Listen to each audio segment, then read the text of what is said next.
কমলের গ্রামে একটি কুয়ো আছে। কুয়োটি গ্রাম থেকে 1 কিমি দূরে অবস্থিত। দুজন মহিলা এই গরমে সেই কুয়োয় জল আনতে গেল। তখন কুয়ো থেকে একটি ভুতুড়ে হাত বের হয়ে এসে সেই দুজন মহিলাকে ভিতরে টেনে নিল।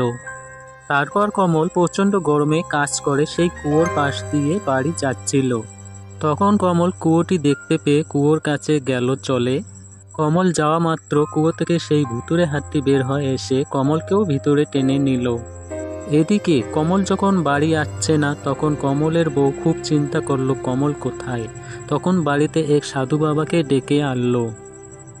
সাধু বাবা এসে তার মায়াবী শক্তি দ্বারা দেখলো যে কমল কিভাবে কোথায় গায়েব হয়েছে সেটা দেখলো। এরপর সাধু বাবা ও কমলের বউ সেই কুয়োর কাছে চলে গেল। কুয়োর কাছে গিয়ে সাধু বাবা তার মায়াবী শক্তি দ্বারা ভুতুড়ে হাতকে বের করে নিয়ে আসলো এবং ভুতুড়ে হাতকে বলল, তোমার পাশ দিয়ে কমল যখন যায় তুমি তাকে বন্দি করে রেখেছো, তাকে মুক্তি করে দাও এবং তুমি যতজনকে বন্দি করে রেখেছো তাদেরকেও মুক্তি করে দাও। তখন ভুতুড়ে হাতটি বলল, মুক্তি করে দিতে পারি একটা শর্তে, সেটা হলো এই ভিডিওটি যারা দেখছে তারা যদি লাইক কমেন্ট শেয়ার ও চ্যানেলটি সাবস্ক্রাইব করে তাহলে আমি সবাইকে মুক্তি করে দেব। তখন সাধু বাবা বলল, বন্ধুরা এই ভিডিওটি যারা যারা দেখছো সবাই মিলে লাইক কমেন্ট শেয়ার ও চ্যানেলটি সাবস্ক্রাইব করে দিবে, যাতে ভুতুড়ে হাত সবাইকে মুক্তি করে দেয়। একদিন টুনি বার্থডে কেক কিনে বাড়ি ফিরছিল। বাড়ি ফেরার সময় দেখে ডাইনির মেয়ে মরে পড়ে আছে। তখন টুনি ডাইনিকে গিয়ে বলল, ডাইনি বোন, তোমার মেয়ে রাস্তায় মরে পড়ে আছে। টুনির এই কথা শোনা মাত্র ডাইনি তখন তার মেয়েকে দেখতে যায়। গিয়ে দেখে সত্যি তার মেয়ে মরে পড়ে আছে।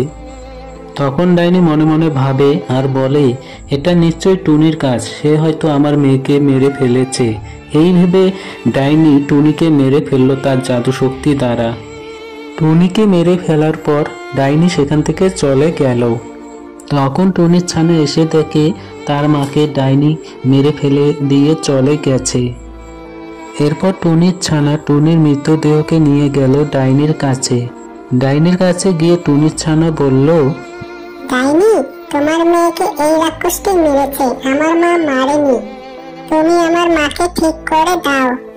তখন ডাইনি টুনির ছানাকে বলল, যারা এই ভিডিওটি দেখছে তারা যদি লাইক কমেন্ট শেয়ার ও চ্যানেলটি সাবস্ক্রাইব করে দেয় তাহলে আমি তোমার মাকে বাঁচাতে পারবো।